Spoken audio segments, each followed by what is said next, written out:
Hello guys, welcome to my channel. आज हम लोग लीनियर इक्वेशंस के कुछ क्वेश्चंस और करेंगे और उसके बाद इस चैप्टर को एंड करेंगे और अगले चैप्टर में मूव करेंगे, है ना। तो सबसे पहला क्वेश्चन है, एक आयत का क्षेत्रफल 9 वर्ग इकाई कम हो जाता है यदि उसकी लंबाई 5 इकाई कम कर दी जाती है और चौड़ाई 3 इकाई बढ़ा दी जाती है। यदि लंबाई को 3 इकाई और चौड़ाई को 2 इकाई बढ़ा दें तो क्षेत्रफल 67 वर्ग इकाई बढ़ जाता है। आयत की विमाएं ज्ञात करिए, है ना। तो हम सबसे पहले क्या मान लेंगे, मान लेंगे कि भाई कि आयत की जो लंबाई है, आयत की लंबाई है वो क्या है x, और आयत की जो चौड़ाई है वो क्या है y, है ना, y। अब अगर आयत की लंबाई चौड़ाई पता है तो हम आयत का क्षेत्रफल निकाल सकते हैं। तो आयत का जो क्षेत्रफल हो जाएगा लंबाई गुणे चौड़ाई यानी x इंटू वाई, है ना। अब प्रश्न के हिसाब से बात करते हैं, प्रश्न के अनुसार बात करते हैं। तो प्रश्न के अनुसार क्या बात करेंगे कि लिखा हुआ है यदि उसकी लंबाई 5 इकाई कम कर दी जाती है और चौड़ाई 3 इकाई बढ़ा दी जाती है। तो अगर लंबाई 5 इकाई कम करना है तो x में से 5 को घटाना पड़ेगा क्योंकि x लंबाई मानी है, और चौड़ाई को 3 बढ़ाना है तो चौड़ाई में हम 3 जोड़ेंगे, है ना।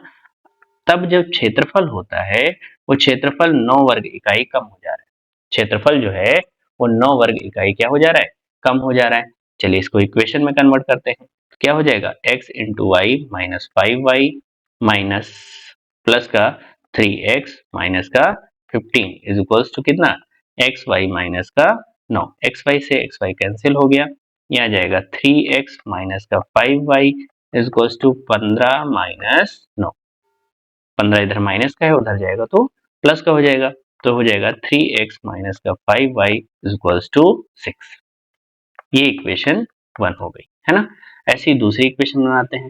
तो दूसरी इक्वेशन में कहा है यदि लंबाई को 3 इकाई बढ़ा दें और चौड़ाई को 2 इकाई बढ़ा दें तो क्षेत्रफल कितना बन जाएगा, 67 वर्ग इकाई बढ़ जाएगा। तो क्षेत्रफल 67 वर्ग इकाई बढ़ाने के लिए लंबाई को 3 इकाई और चौड़ाई को 2 इकाई बढ़ाना है ना, बढ़ाना है। तो क्षेत्रफल 67 वर्ग इकाई बढ़ेगा यानी 67 प्लस एक्स इंटू वाई। ठीक है, यहां से इक्वेशन को फिर से बदलते हैं तो एक्स वाई प्लस का 3y प्लस का 2x प्लस का 6 is equals to 67 plus X Y. X Y cancel हो गया यानी आएगा 2x plus 3y is equals to 67 minus 6 यानी 2x plus 3y is equals to 61, है ना। अब इन दोनों इक्वेशंस को हमें सॉल्व करना है। तो इस इक्वेशन में हम 3 से गुणा करते हैं और इस इक्वेशन में हम 2 से गुणा करते हैं। तो यहाँ पे अगर इस 3 इक्वेशंस इसमें 3 से गुणा करोगे तो क्या आएगा, 3 दूनी 6 प्लस 3 त्रिका 9 बराबर 3 1 जा 3 3 6 जा 8, है ना। और पहली इक्वेशन में अगर 2 से गुणा करोगे तो 6x माइनस का 10y बराबर 12। तो यहाँ से इक्वेशंस को घटाएंगे, माइनस प्लस माइनस यहाँ से कैंसिल हो गया, 10 और 9 मिला के कितना हो गया 19y इज इक्वल्स टू यहाँ हो जाएगा 10171। तो y is equals to 171 divide by 19, तो ये कैंसिल हो गया, कितना आया 9। तो y का मान कितना निकल के आया, y का मान 9। तो जब y का मान हमें मिल चुका है तो y का मान मिलने से हम क्या कर लेंगे, y का मान मिलने से हम किसी इक्वेशन में रख देंगे, x का मान आ जाएगा। तो यानी 2x plus 3y is equals to 61 था, तो 2 into X plus 3 into 9 is equals to 61। तो 2x is equals to 61 minus 27, तो 2x इज इक्वल्स टू ये हो जाएगा 4 3, x इज इक्वल्स टू 34/2 यानी 17। तो जो लंबाई आएगी वो कितनी आएगी, 17 आएगी, और जो चौड़ाई आएगी वो आएगी 9। ये आयत की विमाएं हो गई। आई होप ये क्वेश्चन आपको समझ में आ गया होगा, इसमें कुछ खास था नहीं, बशर्ते आपको ध्यान का रखना है इक्वेशंस बनाने में, है ना। जब भी आपको इस किसी क्वेश्चन को देखें तो पहले उसको एक बार अच्छे से पढ़ लें और उसमें आप ये पता करें कि आपको निकालना क्या है। निकालने के बाद इक्वेशंस बनाने पे सबसे बड़ा फोकस होना चाहिए, उसके बाद आप उन इक्वेशंस को अच्छी तरीके से सॉल्व कर सकते हैं। बढ़ते हैं नेक्स्ट क्वेश्चन पे। चलिए इस क्वेश्चन को देखते हैं। लिखा है एक छात्रावास के मासिक व्यय का एक भाग नियत है शेष इस भाग पर निर्भर करता है कि छात्र ने कितने दिन भोजन किया है। तो इसमें आपको पढ़ के ही क्वेश्चन समझ में आ गया होगा। पिछले वीडियो में हम लोगों ने डिस्कस किया था इस तरह का एक क्वेश्चन जिसमें दो तरह के किराए सम्मिलित थे। वैसा ही क्वेश्चन कुछ ये भी है, इसमें भी दो तरह के किराए हैं। एक तो उसका मासिक व्यय है और दूसरा प्रतिदिन का व्यय है ना, प्रतिदिन का खर्चा है। तो हम मान लेंगे इसमें कि जो मासिक व्यय रहेगा वो x रहेगा, मासिक व्यय जो रहेगा वो x रुपए रहेगा, और जो उसका प्रतिदिन का व्यय है, प्रतिदिन का व्यय जो है वो हम मान लेते हैं y रुपए रहेगा, है ना। अब क्वेश्चन को आगे पढ़ते हैं। तो कह रहा है मासिक व्यय एक भाग नियत है, ठीक है, तथा शेष इस भाग पर निर्भर करता है कि छात्र ने कितने दिन भोजन लिया है। तो भोजन के हिसाब से उसका रहेगा। आप सभी लोग हॉस्टल जाते हो, तो हॉस्टल जाने में क्या होता है भाई, आप उसका कमरे का किराया आप प्रतिदिन के हिसाब से उसको देते हो, प्लस में मेस का खर्चा, जो खाने का खर्चा होता है वो प्रतिदिन के हिसाब से होता है ना। जिस दिन आप खाओगे आप पैसा दोगे, जिस दिन नहीं खाओगे आप उस दिन पैसा नहीं दोगे। होटल पे यही होता है कि नहीं होता है? तो बिल्कुल वैसे ही सिस्टम है ना। तो क्या कहा है क्वेश्चन में आगे, एक विद्यार्थी ए है जिसने 20 दिन भोजन किया है, रहा भी होगा, है ना। तो रहने का उसका x रुपए पड़ा होगा और भोजन का y रुपए 20 दिन के हिसाब से, तो 20y हो गया, और उसने कितने पैसे दिए, 1000 रुपए दिए। तो ये एक इक्वेशन हो गई। दूसरी इक्वेशन, जो बी विद्यार्थी है उसने 26 दिन भोजन किया है, तो रहने का तो वो देगा ही देगा, प्लस 26 दिन उसने भोजन किया है, तो 26y बराबर कितना, 1180 रुपए। तो ये हो गई हमारी इक्वेशन सेकेंड। इक्वेशन को सब्ट्रैक्ट कर लेते हैं, x बराबर है पहले से ही तो बराबर करना नहीं है, ये सब्ट्रैक्ट करेंगे तो 20 में से 26 गया माइनस का 6y, और इधर जब आप घटाओगे तो कितना आ जाएगा, माइनस का 180। तो यहाँ से y का मान कितना आया, 180 बटे 6, ये मान निकल के आया 30, है ना। तो y का मान 30 आ गया, y का मान 30 आ गया। चलिए तो y का मान रख लेते हैं किसी इक्वेशन में, x का मान निकाल लेते हैं। तो x प्लस का 20y बराबर 1000, ये इक्वेशन थी, और इसमें हमने 20y का मान कितना रख दिया, 30 बराबर 1000। तो यहाँ से x प्लस 600 रुपए बराबर 1000, तो यहाँ से x का मान कितना आया, 400। यानी उसका जो मासिक किराया है वो 400 है, और उसका जो प्रतिदिन भोजन का किराया है वो कितना है, 30 रुपए। हम लोग आगे इस क्वेश्चन पे बढ़ते हैं।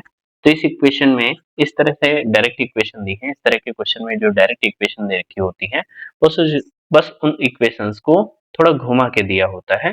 तो अभी आप जब इक्वेशंस को सॉल्व करेंगे तो आप देखेंगे इक्वेशंस आसान होती हैं, बस दिया जाने वाला डाटा जो है थोड़ा सा गड़बड़ होता है। तो आइए इनको सॉल्व करते हैं। तो पहली इक्वेशन जो है हमारी bx plus cy is equals to a plus b, ये इक्वेशन तो सीधी सीधी दे रखी है, इसमें कुछ नहीं करना है।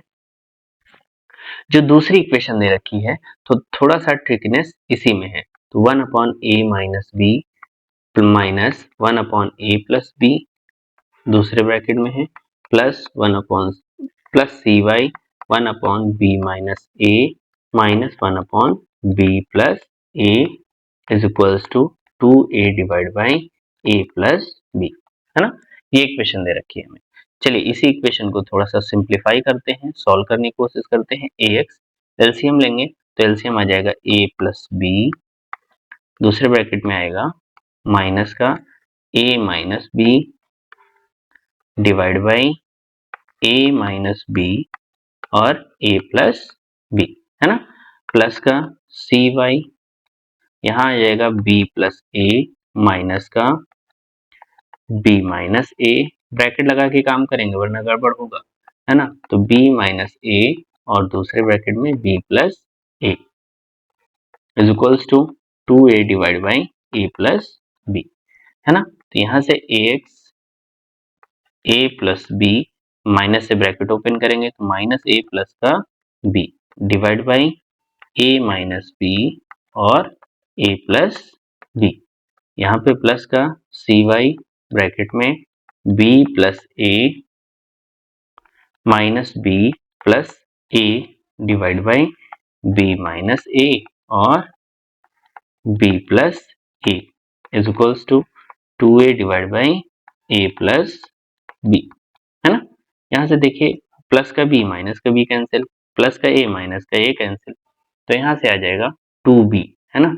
तो ax into 2b divide by a square minus b square plus का cy, a plus B into A minus B क्या होता है, A square minus B square. यहाँ क्या हो जाएगा 2a divide by B square minus A square is equals to 2a divide by A plus B, ठीक है। तो यहाँ से हो जाएगा 2ax डिवाइड बाई 2ax नहीं 2abx, है ना, अपॉन में A square minus B square plus का यहाँ हो जाएगा 2acy divide by B square minus A square बराबर 2a divide by A plus B.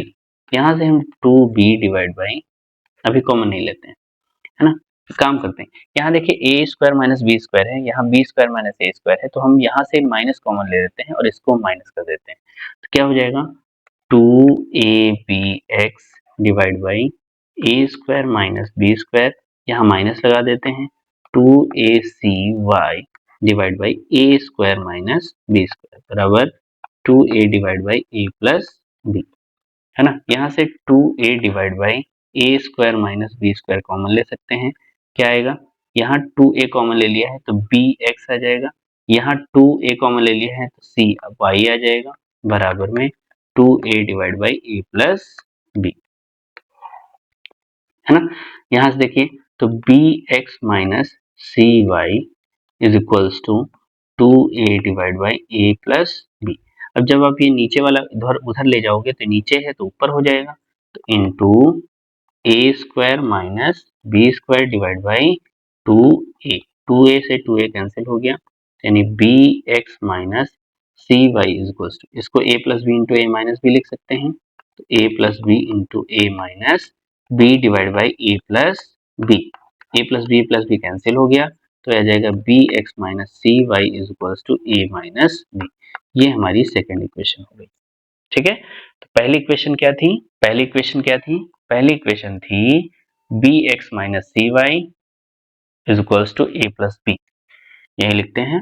तो जो पहली इक्वेशन थी bx plus cy is equals to a plus b, और दूसरी इक्वेशन क्या आई है bx minus cy is equals to a minus b। इनको सॉल्व करते हैं, तो ये देखिए दोनों इक्वेशंस को जोड़ देंगे क्योंकि बराबर पहले से ही है, तो यहाँ प्लस का माइनस का कैंसिल, प्लस का b माइनस का b कैंसिल, तो यहाँ से क्या हो जाएगा 2bx is equals to 2a, तो यहाँ से 2 कैंसिल हो जाएगा, x का मान आ जाएगा a बटे b, ठीक है।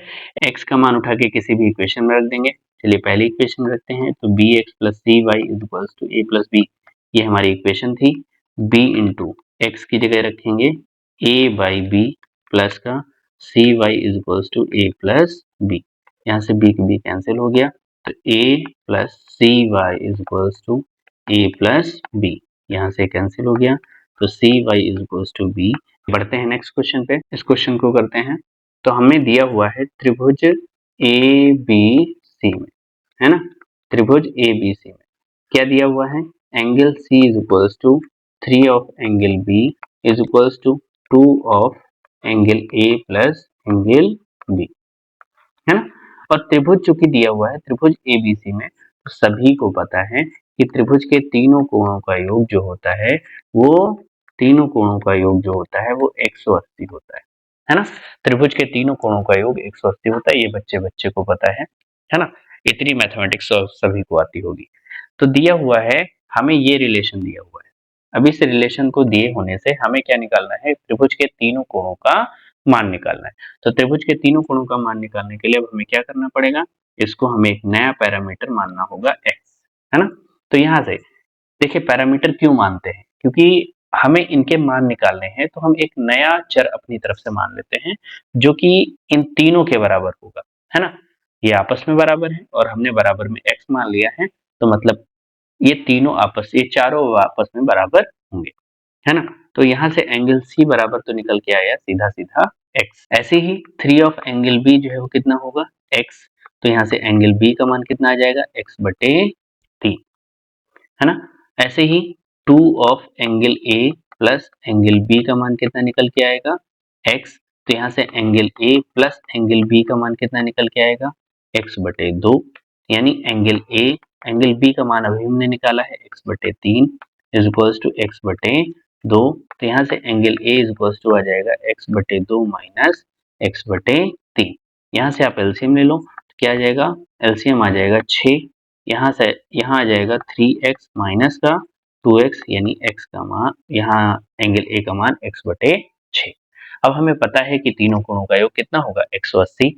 तो एंगल ए का मान कितना है x/6, एंगल बी का मान कितना है एंगल x/3 और एंगल सी का मान कितना है x। ये मिला के तीनों कितना होना चाहिए 180। तो यहाँ से एलसीएम ले लेंगे, यहाँ से एलसीएम लेंगे तो एलसीएम आ जाएगा 6। कितना आ जाएगा 6, यहाँ आ जाएगा x, यहाँ आ जाएगा 2x, यहाँ आ जाएगा 6x इज इक्वल्स टू कितना 180। तो 6 2 8 1 9, यानी 9x divide by 6 is equals to 180। 9 से काट देंगे, 9 दूनी 18, x का मान कितना आया 120। यहाँ x का मान आया, ध्यान रखना अभी आंसर नहीं आया है, x का मान आया है तो वहां से अब हम एंगल a का मान निकालेंगे। एंगल a कितना है x/6, x का मान है 120/6 यानी 20 डिग्री।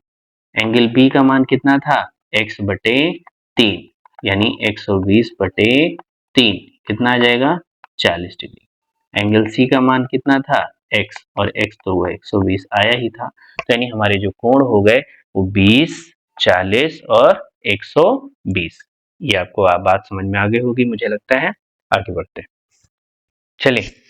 आमतौर पे इस तरह के क्वेश्चन बोर्ड में लगभग आ ही जाते हैं, क्योंकि इस तरह के क्वेश्चंस लेंदी क्वेश्चंस होते हैं और लेंदी क्वेश्चंस जो है बड़े नंबर्स में, जो लॉन्ग क्वेश्चंस होते हैं उनमें आमतौर पे पूछे जाने की संभावना सबसे ज्यादा होती है। चलिए बात करते हैं इन क्वेश्चंस को कैसे सॉल्व करेंगे। तो इन क्वेश्चन को सॉल्व करने के लिए आपको समझना है, इक्वेशंस तो दो दे रखी है। कई बार बच्चे क्या शुरू करते हैं, यहीं से एलसीएम लेकर के शुरू कर देते हैं और फिर आगे जाके बहुत ज्यादा डाटा होने की वजह से आगे जाके फंस जाते हैं और क्वेश्चन सॉल्व भी नहीं हो पाता है। तो इस क्वेश्चन को आसान बनाने का तरीका क्या है? आसान बनाने का तरीका ये है कि जो दिक्कत कर रहा है, दिक्कत क्या कर रहा है, दिक्कत ये कर रहा है कि जो एक्स वाई है वो नीचे है, हर में है। ऊपर होता है तो सॉल्व कर लेते हैं, नीचे है तो दिक्कत कर रहा है।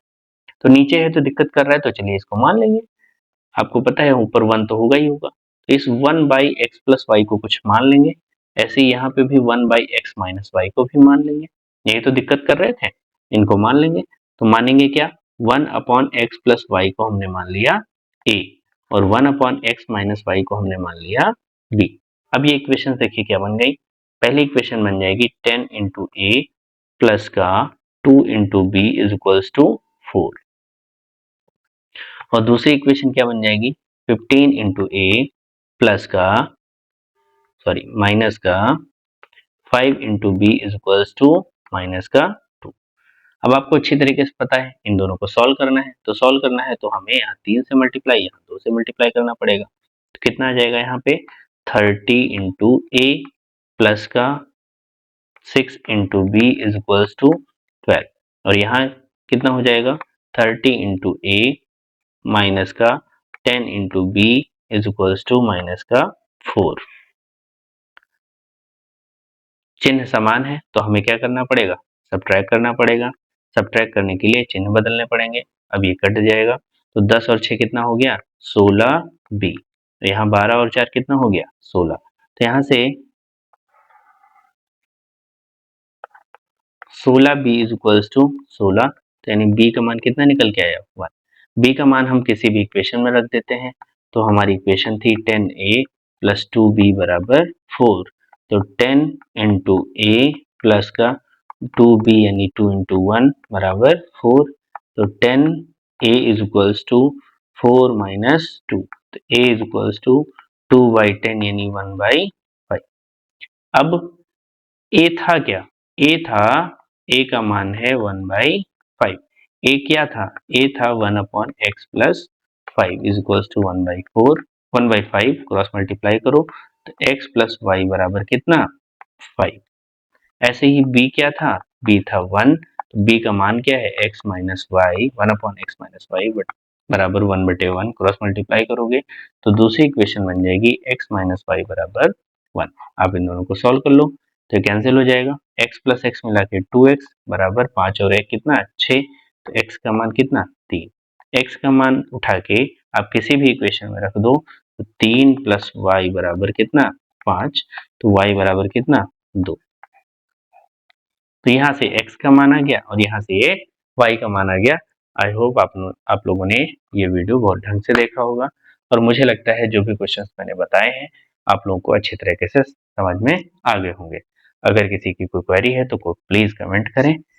आज की वीडियो में बस इतना ही। धन्यवाद।